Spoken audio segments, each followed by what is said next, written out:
করে দাঁড়িয়েই মঙ্গলবার বিস্ফোরক অভিযোগ করেছেন মমতা বন্দ্যোপাধ্যায়। বিজেপির আইটি সেলকে দিয়ে অ্যাপ তৈরি করে বেআইনি কাজ করাচ্ছে কমিশন, এসআইআর নিয়ে ভুলভাল কাজ করছে। এইসবের মাঝেই এবার বীরভূমে দাঁড়িয়ে বড় বার্তা দিয়ে দিলেন তৃণমূল কংগ্রেসের সর্বভারতীয় সাধারণ সম্পাদক অভিষেক বন্দ্যোপাধ্যায়। এসআইআর ইস্যুতে কমিশন বিজেপিকে এক বন্ধনীতে রেখে অভিষেকের আক্রমণ, এবারের ভোটে এদের ঝেঁটিয়ে বিদায় করা হবে। আগামী নির্বাচনে বিজেপির রাজনৈতিক ভবিষ্যৎ বন্ধ করে এদেরকে ঝেঁটিয়ে যে কটা ছাইপাস পড়ে আছে বিদায় দিতে হবে। যারা বাংলার মানুষকে আনম্যাপ করতে চায়, আগামী দিন সেই বিজেপির ছাইপাসগুলোকে বাংলা থেকে আনম্যাপ করে চিরতরে ঝেঁটিয়ে বিদায় দিতে হবে। এই লড়াই সেই লড়াই। এসআইআর নিয়ে মানুষের মধ্যে হয়রানির শেষ নেই। আতঙ্কে একাধিক মানুষের মৃত্যু হয়েছে বলে অভিযোগ শাসক দলের। এমনকি এসআইআর সংক্রান্ত শুনানি লাইনে দাঁড়িয়েও মৃত্যু হয়েছে বলে অভিযোগ। এই বিষয়ে একাধিকবার সরব হয়েছেন মমতা বন্দ্যোপাধ্যায়, অভিষেক বন্দ্যোপাধ্যায়রা। মানুষের হয়রানি নিয়ে কমিশনকে এক হাত নিয়েছেন। হোয়াটসঅ্যাপের মাধ্যমে কমিশন চলছে বলেও তোপ দেখেছেন। এসবের মাঝেই মঙ্গলবার বীরভূমের রামপুরহাটের সভামঞ্চে দাঁড়িয়ে এসআইআর ইস্যুতে কমিশন বিজেপিকে এক বন্ধনীতে রেখে তৃণমূলের সর্বভারতীয় সাধারণ সম্পাদক অভিষেক বন্দ্যোপাধ্যায় বলেন, যিনি এই দেশের নাম বিশ্বের দরবারে চিনিয়েছেন তাকেও নোটিশ পাঠিয়েছে এসআইআর। অভিনেতা দেবকে নোটিশ পাঠানো হয়েছে। মোহাম্মদ শামি, যে বিশ্বকাপে দেশকে গর্বিত করেছে, তাকেও নোটিশ দিয়ে আনম্যাপড করার চেষ্টা চলছে। হায় রে পোড়া কপাল, অমর্ত্য সেনকে হিয়ারিং এর নোটিশ পাঠিয়েছে। অমর্ত্য সেন ভারতবর্ষের জন্য নোবেল পুরস্কার জিতে এনেছে। দেশের নাম যে বিশ্বসভায় বিশ্ববন্দিত করেছে, যাকে দেখে, যার মাধ্যমে দেশকে লোক চেনে জানে, যার হাত ধরে দেশ সমৃদ্ধ হয়েছে, সেই অমর্ত্য সেনকে এসআইআর এর নোটিশ পাঠিয়েছে। বাংলা সিনেমার উজ্জ্বলতম নক্ষত্র অভিনেতা দেব, তাকে হিয়ারিং নোটিশ পাঠিয়েছে। মোহাম্মদ শামি, যে ওয়ার্ল্ড কাপে খেলে দেশের জন্য বিশ্বকাপ জিতেছে, তাকে এসআইআর এর নোটিশ পাঠিয়েছে। নোটিশ পাঠিয়ে আনম্যাপ করে দেওয়ার চক্রান্ত। সভামঞ্চ থেকে হুঁশিয়ারি সুরে অভিষেকের আহ্বান, যাদের আনম্যাপ করতে চাইছে গণতন্ত্রের নামে এই খেলায় সায় দেবেন না। এবারের ভোটে এদের ঝেঁটিয়ে বিদায় করার বার্তা অভিষেকের। আগামী নির্বাচনে বিজেপির রাজনৈতিক ভবিষ্যৎ বন্ধ করে এদেরকে ঝেঁটিয়ে যে কটা ছাইপাস পড়ে আছে বিদায় দিতে হবে। এসআইআর করে যারা আপনাকে কষ্ট দিয়ে, মানসিক শারীরিক অত্যাচার করে, গরিব মানুষ, বয়োজ্যেষ্ঠ প্রবীণ নাগরিকদের হিয়ারিং এ ডেকে পাঠাচ্ছে, বীরভূম তার বিরুদ্ধে জবাব দেবে কি জবাব দেবে না? দেবে কি দেবে না? যারা বাংলার মানুষকে আনম্যাপ করতে চায়, আগামী দিন সেই বিজেপির ছাইপাসগুলোকে বাংলা থেকে আনম্যাপ করে চিরতরে ঝেঁটিয়ে বিদায় দিতে হবে। এই লড়াই সেই লড়াই। অভিষেকের দাবি, বিশেষ নিবিড় সংশোধনের নামে ভোটার তালিকা থেকে পরিকল্পিতভাবে নাম বাদ দেওয়ার চেষ্টা চলছে। তার কটাক্ষ, এরা ভেবেছে ভয় দেখিয়ে নোটিশ দিয়ে মানুষকে সরিয়ে দেবে, কিন্তু বাংলার মানুষ সব দেখছে। সভামঞ্চ থেকে বার্তা, নির্বাচনমুখী উত্তাপ যত বাড়বে, লড়াইও তত তীব্র হবে। যত বেশি অন্যায় হবে, তত জোরালো জবাব দেবে মানুষ ভোট বাক্সে।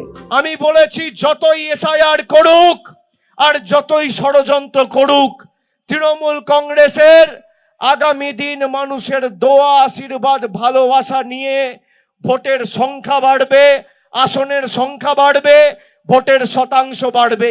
সভামঞ্চ থেকে হুঁশিয়ারি সুরে অভিষেক বলেন, যতই করো হামলা, আবার জিতবে বাংলা।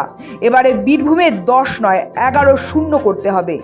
যতই করো হামলা, আবার জিতবে বাংলা।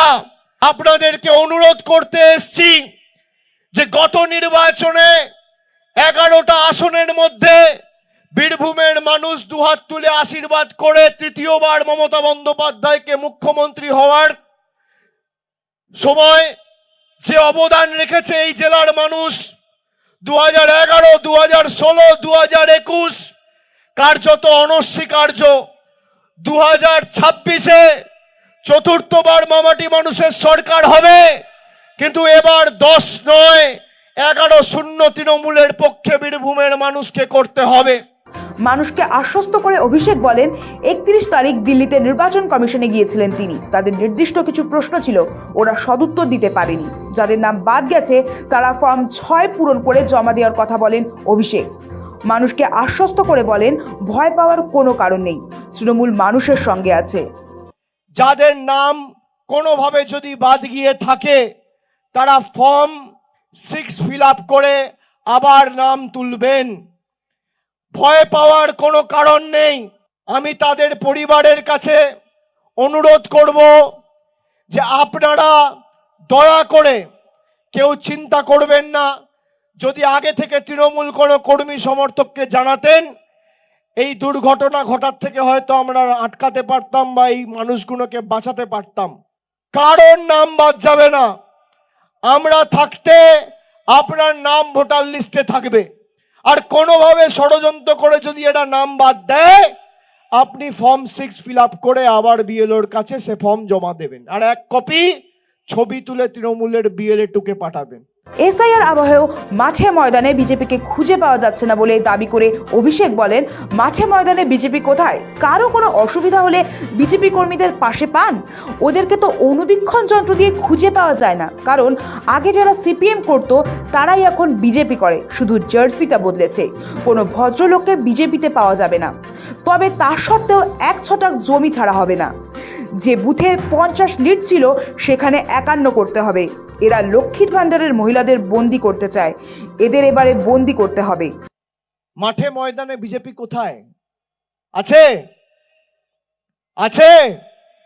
একটা লোকের অসুবিধা হলে কোনো বিজেপির নেতাকর্মী বাড়িতে যায়? কোনো সমস্যা হলে তৃণমূল কংগ্রেসের সৈনিক গিয়ে সমস্যা মেটায়। বিজেপিকে তো অনুবীক্ষণ যন্ত্র দিয়ে খুঁজে পাওয়া যায় না। ওই বললাম, যারা আগে সিপিএম করতো তারাই এখন খালি জার্সিটা পাল্টেছে। পাড়ার কোনো ভদ্রলোক, ভালো লোক, শিক্ষিত লোক, মার্জিত লোক ভারতীয় জনতা পার্টি করে না। যত 2 নম্বরই মদ মাতাল গাঁজাখোর পাতাখোর সব দেখবেন বিজেপিতে। এই বিজেপি নেতারা 2024, 2023-এর পঞ্চায়েত, আজ থেকে 2 দিন আগে বিজেপির একজন রাজ্য কমিটির নেতা, নাম তার কালীপদ সেনগুপ্ত, সে বক্তব্য রাখতে গিয়ে বলছে যে আমি স্বামীগুলোকে বলবো যাদের বউরা লক্ষ্মীর ভান্ডার পাচ্ছে তাদেরকে বাড়িতে বন্দি করে রাখো। আপনারা সেই ভিডিও অনেকে দেখেছেন, শুনেছেন।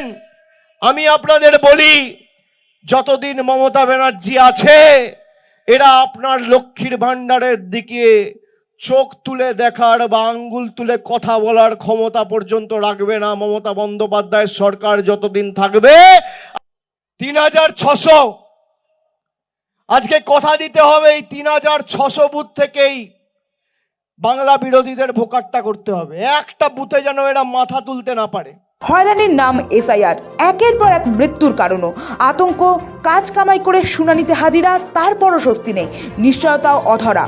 কেন বাংলার 1 কোটির উপর ভোটারকে এমন হেনস্থার মুখে পড়তে হবে? এই প্রশ্ন এখন আম জনতার মুখে। ক্ষোভও, আর সেই ক্ষোভের বিস্ফোরণ আগেই ঘটিয়েছেন বাংলার প্রশাসনিক প্রধান তথা তৃণমূল সুপ্রিমো মমতা বন্দ্যোপাধ্যায়। এবার বীরভূমে দাঁড়িয়েই সেই একইভাবে ক্ষোভ উগরে দিলেন অভিষেক বন্দ্যোপাধ্যায়। জয়ন্ত দাস ও রাজা শেখের রিপোর্ট, সময় কলকাতা।